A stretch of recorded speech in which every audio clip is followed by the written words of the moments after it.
and welcome to Mumazing Gaming. I'm Mumazing and I'm doing a speed build using the Australian DLC pack, and today I'm going to be creating a Cassowary Habitat and also an awesome Boomerang entry sign, and work a little bit on my plaza as well. If you do enjoy this video, throw a like on it. Don't forget, if you're not subscribed, you can hit the subscribe and hit the bell if you want to see more of my content. So let's get into it. Hi, if you don't know who I am, well, I have another channel with 12,000 subscribers called Mumazing Gaming. This is my second channel, MG2, and I've only just started really getting comfortable with building in this game for the last little while, so it's been really great to use this Australian DLC. It's been amazing. If you guys don't have it already, you should really get it because it is super awesome. So here I am in the Cassowary Habitat.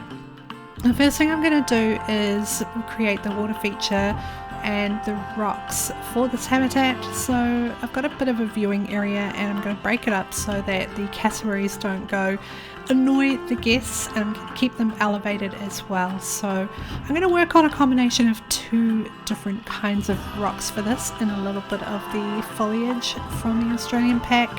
So we're getting all of these rocks in, and then we're going to get a little bit of the temperate rocks just to break up the colour variation. Now I have this thing with rocks actually, and you'll see this a little bit later on when I build the hard shelter for the cassowaries, is that I like to follow the veins of the rocks, or where they naturally break, and then create a kind of continuation where you can see them split and they kind of tell a story, so they look a little bit more natural. But we'll see that a little bit later on. Right now we're going to get a little bit of foliage in, so I'm going to use all of the Australian DLC plants and rocks for this, I think. So I'm going to get through and put some of the gum trees, the eucalyptus trees, and get them all in. Alright, so now you can see that I'm using the temperate rocks to break up the colour variation to give it a bit more of a natural feel here. And that's going to look really nice when it's all put together. Now cassowaries, I didn't realise it, but the little ones, the little baby ones, they will go a lot further than the adult ones. Like, they will sneak into the tiniest of little gaps, and they'll find breaks in your barriers where the bigger ones will not get to. So when you do go to breed your cassowaries, just make sure that any of the little low-lying gaps they won't get through, because they're terrible. They can just escape. They're just little escape masters, those things. As cute as they are, they're a little bit of trouble. Okay, so what I'm going to do right now is carry on with this, build up the wall for around the edge of the path, and then we're going to come back in a little moment or two, just a couple of minutes, and then I'm going to run through a little tip and trick that I do with the rocks for the larger structures at the back. So we'll see you in just a couple of minutes.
Now, so what I've done is I have built up the terrain and poked a couple of holes in it, and this is a good little trick. So you do that first and decide what your general shape is going to be for your rock formations, and then you come in with the rocks that you want to use and try and get edges and follow those edges like veins all the way through to give it some continuity. It's nice to do that. It just kind of flows a lot better to have these like veiny parts of rocks, and then you can take the whole lot and move it around, copy paste it, adjust it, remove some rocks, add some extra rocks, and no one will be the wiser that you use the same rock formation. But what it does is it gives texture and flow and looks really good. And then when you're done, all you have to do is add a few more rocks and then delete all of the terrain which is left over, and then you're left with a nice hard shelter. So what I think I'll do is I will put this rock formation into the Steam workshop. So there will be a couple of things. I've just put a pack together with all of the Australian things that I've made, I think. But this will definitely be in there. It's a nice little hard shelter for the cassowaries, and you can put some bedding underneath, and it looks really good. So we'll just get a few more of these rocks done, and then we'll move on to the next best and brightest thing with this build. I love how we've got these red rocks and they just go with the pack automatically, even though they were already there, like in our inventory, like we already had these ones. So it's nice to see that it all works and flows together. Right, let's get some gum trees in, and some bloodwood trees, some eucalyptus trees, and some of the lower plants as well. For the rest, we're just going to kind of sink them into the terrain a little bit to create some bush, because it is bushland. Although, you'd assume, oh yeah, it's tropical, but we're just going to give them like the Australian bush. A little bit of a water hole there, and plenty of shrubs and plants and bits and pieces, just filling it out, making it look really nice. And after this, all I have to do is get the enrichment items in and get their feeder in, and then they will be good to go. And it's starting to look really good. Keep the larger trees at the back, so at the front you've got this vista and this view of everything, and it looks really nice, so it kind of flows together really nicely. Okay, let's work on the viewing platform. So I'm going to put this education board in using the Australian education board structure. Put that in, and we'll sync the education audio into the ground there. It's actually the perfect size for it. It turned out really well. We just need to get a few benches and bins. We've got the cassowary statues going in on both sides. So those will go at both sides of the path and kind of face inwards. I'm not actually going to write anything on signs. I think that the creatures or the statues themselves kind of tell you where you're going and what you're doing. Alright, this will also be going in the workshop pack. This is a little planter that I put together, so that will be going in. So we've got the benches, a couple of bins. We're going to cool it down a little bit because it's very hot, so we're going to create some. We're going to put one cooler in, I think, and give it a nice ambient temperature of like 22 degrees. Get the lights in and do a little colour adjust on those. So we'll give them more of a duller light. And then I just put in a gulpy slushy stand, but that's another bit of footage I lost. So I did create a shelf for that, but unfortunately I can't show that to you. That will also be going in the Steam workshop. Right, let's just get a little bit of ambient light in at night. Just a soft, warm glow on the rocks so it doesn't look completely dark. And then at the back, facing towards the rocks, instead of going for a warm one, we're going to go for a very cool light, like a deep, deep denim blue. Right there, and it's just going to give it a contrast. Alright, that's done. I was just trying out another light there, it didn't work. It doesn't matter. Alright, so path lighting. The New World path lights. I started off by putting them straight down facing upwards, but then I decided to put them on the wall, just on the sides there, so it lights up a lot nicer. I do end up putting a few more extra lights in, but for now that is about it for the lights. So they're all in. And once they're done, I'm going to work on the next thing, which is the boomerang sign. This is really cool. Wait till you see this. All the lights are done. Alright, so now I'm working on this boomerang sign. I decided to use the fences from the Australian pack. And with this, I just created a little bit of an angle. I brought out the pieces, rounded the ends with the end piece, but they don't quite fit together. They're a little bit of a weird shape, these things.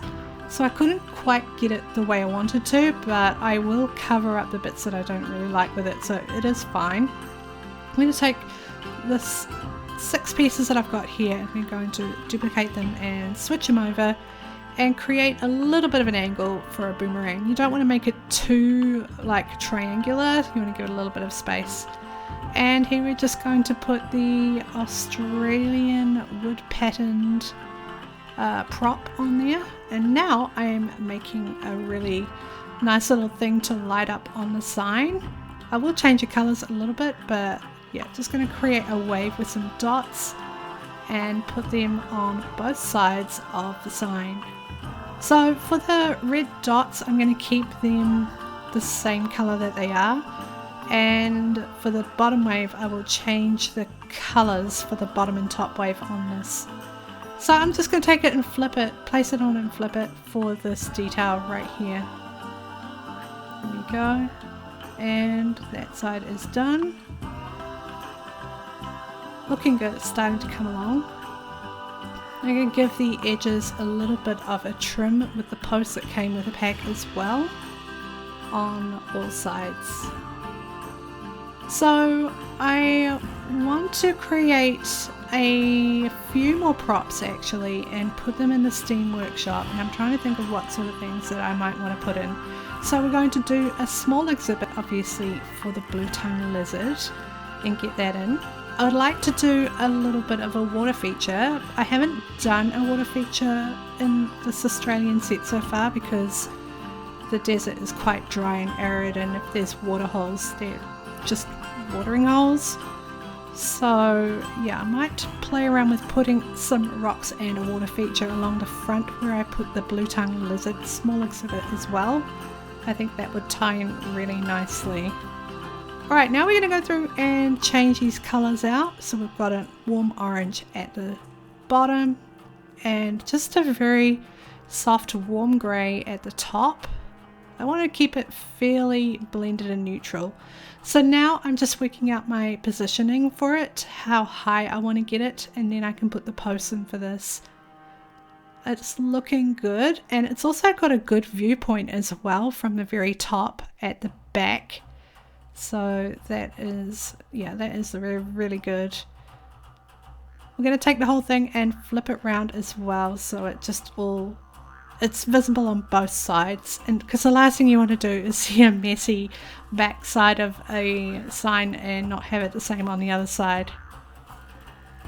And then that is, oh, and yeah, the roo ended up in there. I don't know how. It's so weird how that happened.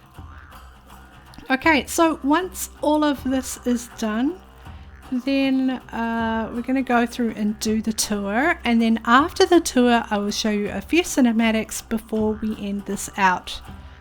So we're just going to get this all done, and I will see you in just a couple of minutes.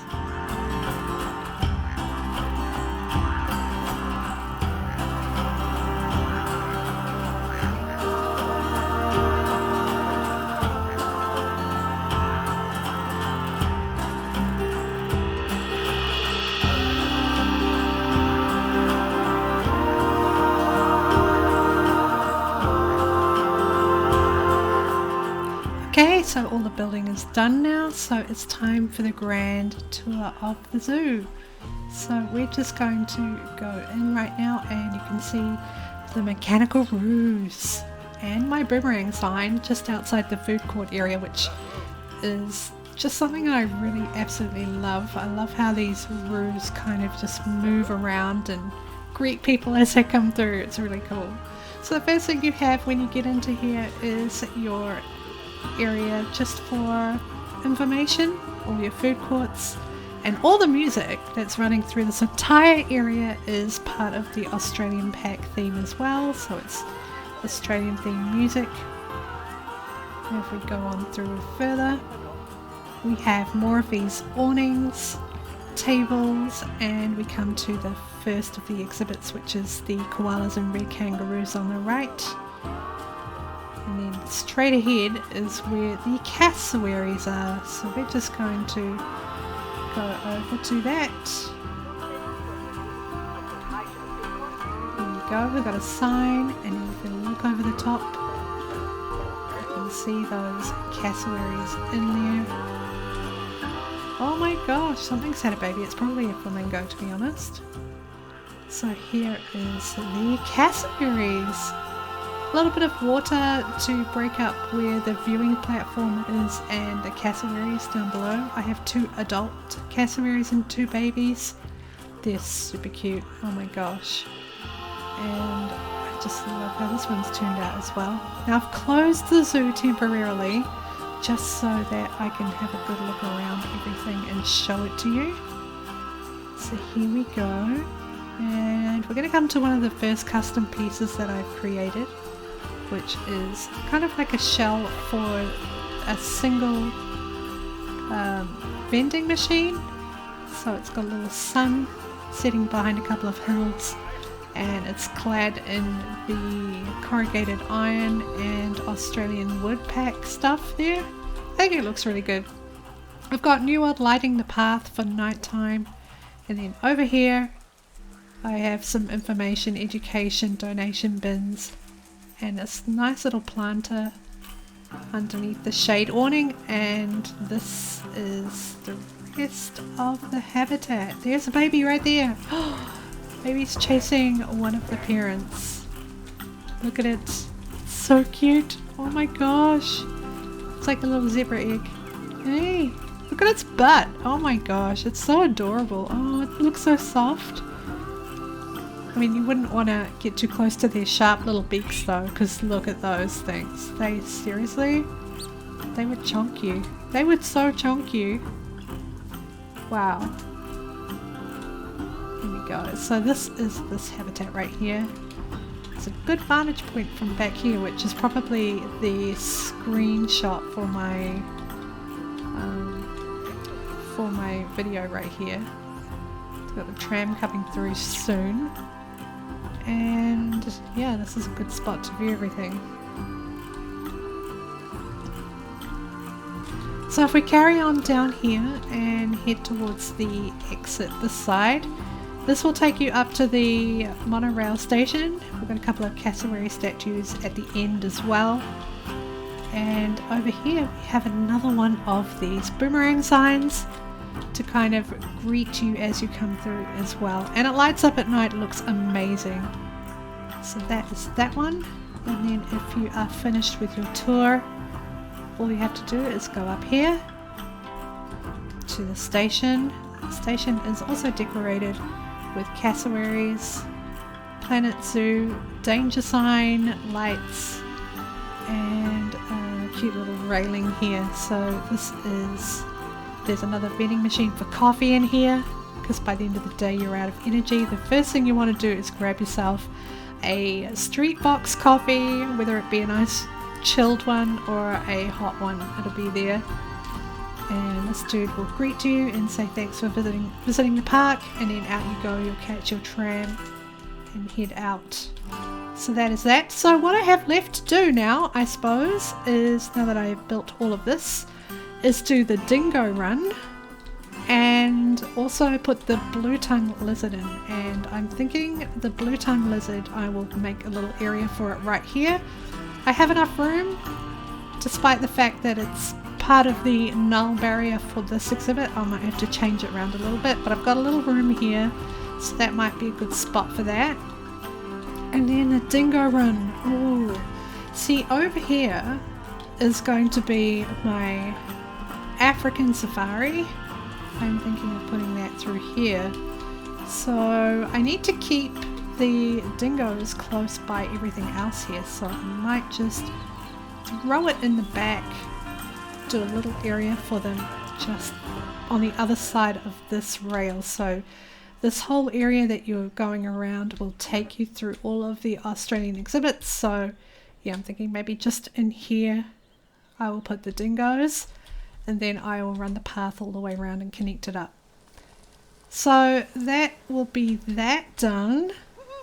Woohoo! See, someone agrees. That'll look really good. Anyway, I'm really happy how this has turned out. If you did enjoy this, throw a like on it. If you're new to my channel, well, it's nice to have you along. Please leave a comment below and let me know you visited. And yeah, we will see you again for the next episode of Amazing Gaming on MG2 playing Planet Zoo with the Australian DLC. It's been a lot of fun, and thanks for joining me on this tour and the speed build. And we will catch you again next time. Bye for now.